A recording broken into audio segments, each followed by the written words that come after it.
Yeah, that's the question everyone should be asking this Sunday. Every pastor, whether in person at a church or on TV or radio, should be talking about the two different outcomes for the church after war in heaven. But no one's going to talk about war in heaven. They don't care about it. They don't see it as being important. And it's central to the theme of both the Olivet discourse and the book of Revelation. We see it in chapter 12. Now there, it's very interesting. We are told one of the signs that John sees is the red dragon, Satan, sweeping a third of the stars to him, and they get cast down to earth. Now, universally, everyone acknowledges that that's indicating that Satan was able to recruit 1/3 of the angels in his rebellion. When you hear a theologian, a pastor say that, he's referring to that verse. That's the only verse that talks about that number, 1/3. So they don't have a problem there seeing that the stars falling to earth are actually angels that Satan has recruited. We see the stars falling elsewhere as well. At seal 6, stars fall to earth, and we're told they're like winter figs. That's the worthless crop. Again, it's identifying them as the very same stars that we saw in chapter 12. This is where, unfortunately, the church's narrative falls apart. And it's also seen at the Olivet discourse. But the Olivet discourse, just like war in heaven, has been pushed aside. People saying the craziest, most ridiculous things. Oh, it's not for us. Absurd. Or this absurdity. Well, Matthew is to the Jews, Luke is to the Gentiles. Oh, please. When you see or hear someone do that, run. All they are going to do is pack your head full of misinformation. Those three versions, Matthew 24, Mark 13, Luke 21, are all talking about the same events. Each one adds to the narrative, and they're very important. And you need to read all three to get the full composite look, but they're all talking about the same thing. They all end up at this coming. This coming. That's the final event in all three of them. There are, though, three main events that they all cover. The destruction of Jerusalem and the temple, and the flight, that to flee out when you see Jerusalem in trouble, surrounded by armies, or the abomination of desolation taking place inside the temple. They all talk about this, and I'm going to show you that. That event is always followed by a tribulation period. They all talk about that. And then the final event, and they all talk about that, the coming. When you hear somebody say it's not for us, or one version is for one group of people and the next version is for another, they're only doing that because they cannot get it to match their end time prophecy. That's their problem, and they're passing that confusion onto you.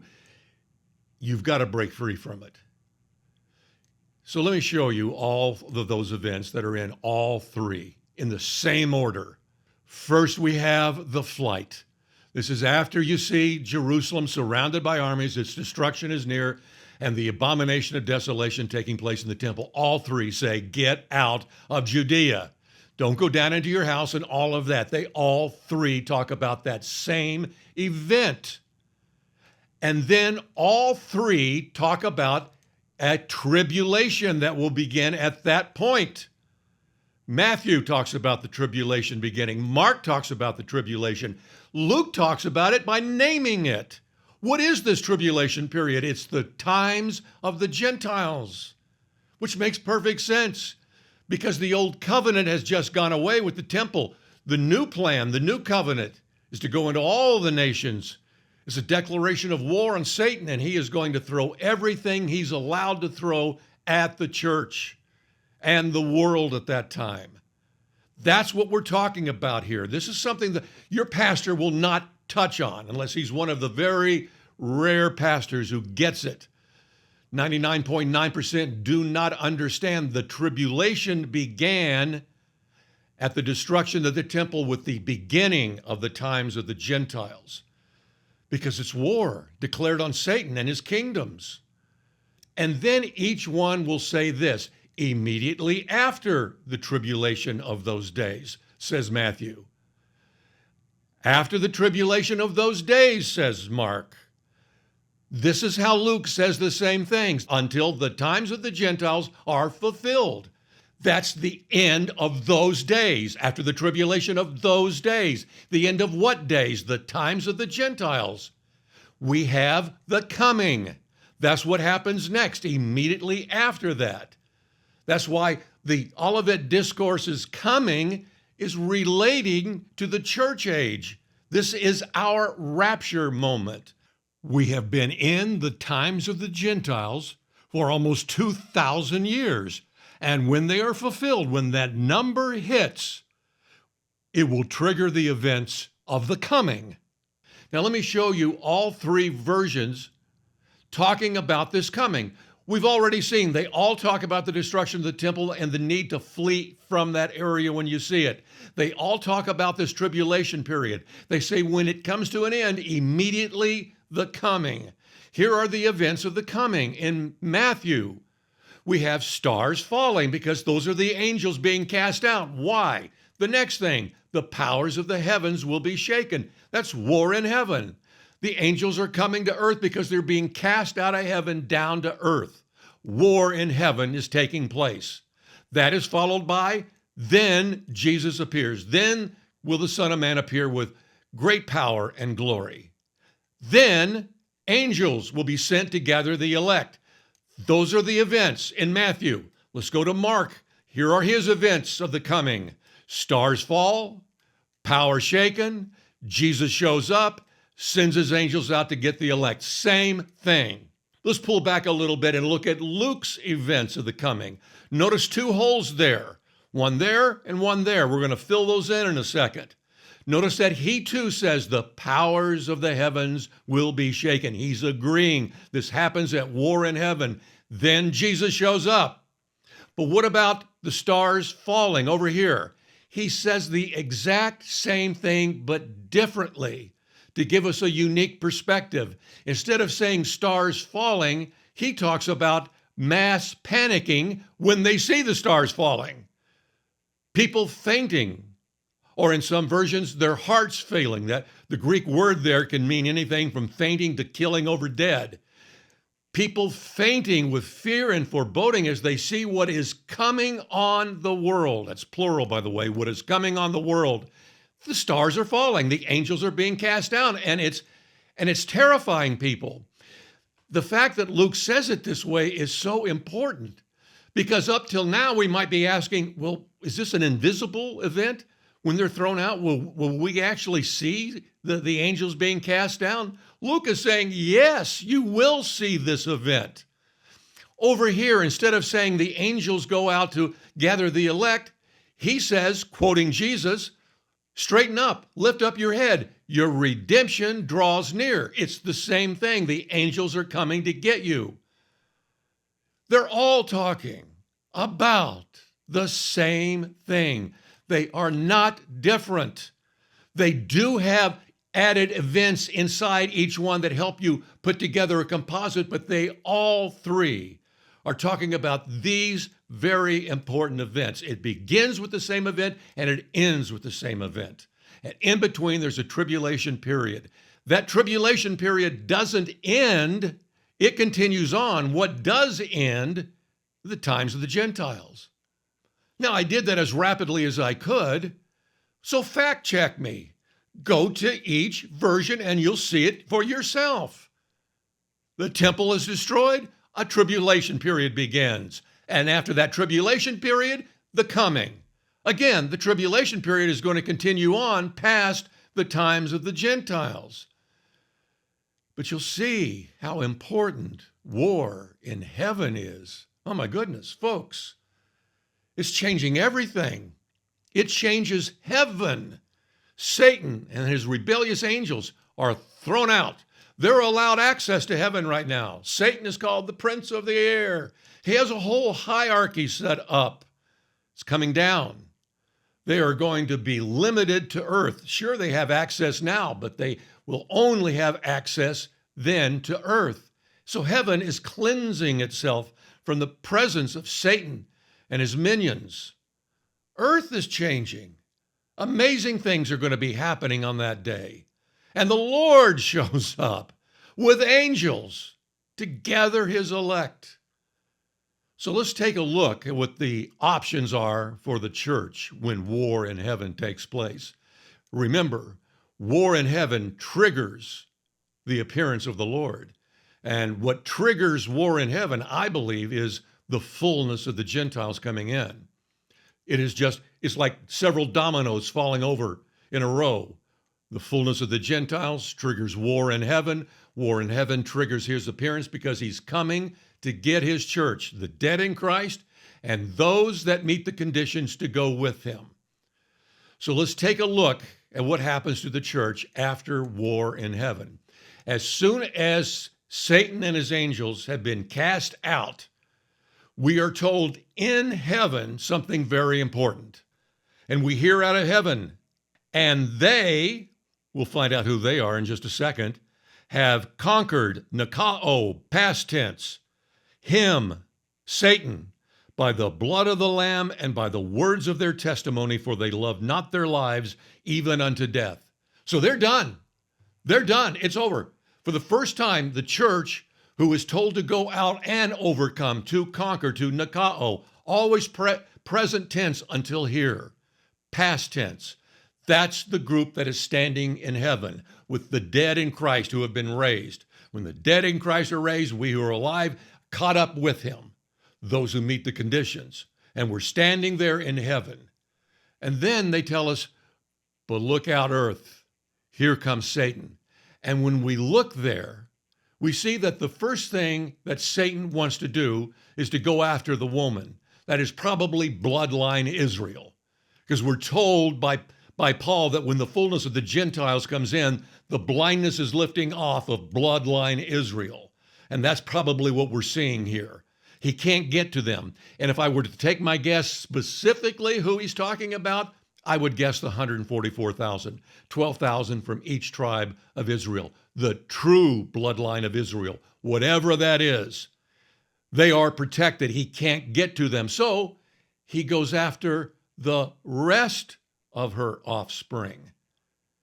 And we look at that word, as you've seen me do on several occasions, and we learn that it means left behind, the remnant. They were part of a bigger group, but that part went on. We just saw them in heaven. This group did not. For whatever reason, they did not. And he says, Satan says, I'm going after them. And the method that he uses, we're told at the end of that chapter, he stands at the sand of the sea because he's about to bring out the beast who comes rising out of the sea. And that's how he's going after them. And a few verses later, we see that Nikao word. But this time, the beast overcomes the saints that were left behind. That does not mean their salvation is lost. It just means he's killing them. They are not going to prevail against the beast. This is allowed. This is what's at stake.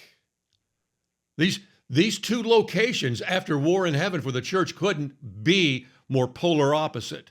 One in heaven, one down here on the earth, facing the wrath of both Satan and the beast. And the beast wins that fight. Not eternally. They don't lose their salvation, but he is going to overcome them. That's what's at stake here. And so once we understand that war in heaven is embedded in the Olivet discourse, no one can ever tell you, oh, that's the final coming. That's what we call the second coming, says the church, where he's about to set up the millennial kingdom. That's a lie. When someone tells you, well, Matthew's version of the Olivet discourse is to the Jews, stop them right there. Don't even try that on me. That's garbage. They're all three talking about the same three enormous events and giving us specific information.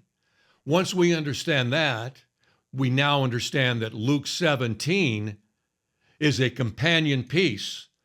Luke 17 is talking about that very day where Two men are sleeping, one is taken, one is left. Two women working at the mill, one is taken, one is left. Selection process is going on. On that day, he says, make sure you're ready to leave, because we're not going to taste death. He's talking to the living Christians, the ones that are working and sleeping. There's night and day, because it's all over the world. Sleeping at night, working the day, because that's what it's going to be, all over the world. He's talking to the living Christians on the earth at that time, and he's talking to them. He's not talking to the dead in Christ. They're the dead in Christ. They don't have to do anything else. They're going to be resurrected. If you died as his, he's taking you. But the living have a condition, because we're given the opportunity not to taste death. But in a different kind of way, we are going to taste death. He is saying, be ready to lose your life on that day. And what he's talking about is be done with earth. Anything you have going on here on earth, be ready to walk away from it. It is now dead to you. That's what he wants. If there's something holding you and grabbing your attention that day, he's not taking you. That's why he tells us, remember Lot's wife. She couldn't help herself. She looked back at lovely Sodom and Gomorrah and wanted more of it. And she didn't go. And that's what he's telling us. If you want the blessing of never tasting death, then be ready to go. And so that's not difficult for most Christians. For some, it's going to be a little more difficult. Well, I got my daughter's big wedding coming up. Well, okay, put it in perspective. So this is what we need, the preparation to put all these things in perspective. I just got a huge promotion at work. Oh, what's that compared to what he being with him? I got a trip to Vegas with the... You have a trip to Vegas with the boys? Well, cancel it. What are you doing? If you don't cancel it, I'm calling the Mirage and canceling it for you. Oh, I used to love to go to Vegas. Ugh, please. Where was I? He wants us ready to go. He wants us ready to go. That's not much to ask. Hebrews 9:28. They will laughingly tell you this is about the second coming. No, it's not. This is the taking of the church. So Christ, having been offered once to bear the sins of many, will appear a second time, not to deal with sin, but to save those who are eagerly waiting for him. Paul talks about this a number of times in his epistles. This may be one of his epistles. Eagerly waiting for, ready to go. They don't want you to see this as the rapture because it says a second time. See, they don't want to put a coming on the rapture. Christ puts it as a coming. That's the second coming. The rapture is the second coming. The one that's imminent, that's the second coming. The third coming is the one that happens right before he sets up the millennial kingdom. In this coming, he's coming as a thief upon the church. He doesn't want to come as a thief on the church. He's warning them. That's who he's coming for. He's not coming as a thief to the world. He's not taking them. There was never any chance of them going. He's coming for the church, but it will be as a thief if you don't meet the requirements, if you're not eagerly waiting for him, ready to go, listening to him. At the third coming, right before the seventh bowl of wrath is poured out, he says it now openly to the world. Behold, I come as a thief. To the whole world. Now it is for the world because he's coming to judge the nations. We're not concerned with that one. We're concerned with the second one, the coming for the church, which happens right after war in heaven. The master of the house, if he had known the thief was coming, he would have stayed up and he wouldn't have had his house broken into. What the Lord is telling us is, I'm giving you the signs. You won't know the exact moment, but you're going to know you're in the period right before my coming to give us time to get ready. And the signs are only available in Luke's version of the Olivet discourse. Thanks for watching. God bless all of you.